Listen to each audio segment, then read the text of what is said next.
मसीह मौद अलैहिस्सलाम की कोई किताब मैं ट्रांसलेशन करना चाहती हूँ, तो आप कोई मुझे बुक बताएंगे? क्या करना चाहती हैं? ट्रांसलेशन।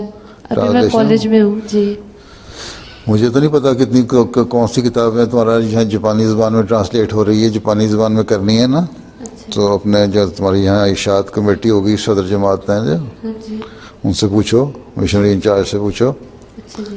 कि कौन सी जमात की ट्रांसलेट करना चाहती है जापानी ज़बान में। अच्छा जी। ठीक है, ठीक है। उसको छोटी सी किताब को लो, वो करो। अच्छा जी, ठीक है, वो तुम लोगों को बता देंगे, वो फिर मंजूरी ले लेंगे मुझसे कि हम ये तर्जुमा करना चाहते हैं। अच्छा जी। इस तरह बैठे बैठे ऑफ हैंड तो मुझे नहीं ना पता कि कौन सी क्या पहले कितना काम हो रहा है, क्या हो रहा है, किस पे हो रहा है।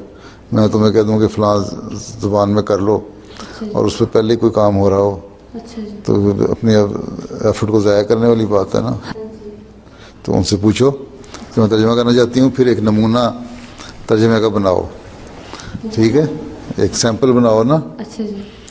कि ये मैंने तर्जुमा किया 1-2 सफ़े का। अच्छा जी। अगर वो उसकी क्वालिटी अच्छी होगी, हम चेक, हमारा रब्बा में जापानी डेस्क बना हुआ है। अच्छा जी। ठीक है, उसको भेजेंगे, जी। वो तर्जुमा करके देखेंगे तुम्हारी क्वालिटी तर्जुमे की अच्छी है। हाँ जी। अगर अच्छी हुई तो तुम्हें कह देंगे हाँ तर्जुमा कर दो। अच्छा जी। ठीक है, या तो मुझे लिख के भेजो, जी। तो फिर इनसे भी मशवरा करके, सदर जमात से मशवरा करने के बाद लिख के भेजो, फिर जापानी डेस्क को भेजेंगे कि आप बताएं कि कौन सी किताब तर्जुमा कराना चाहते हैं। जी। ठीक।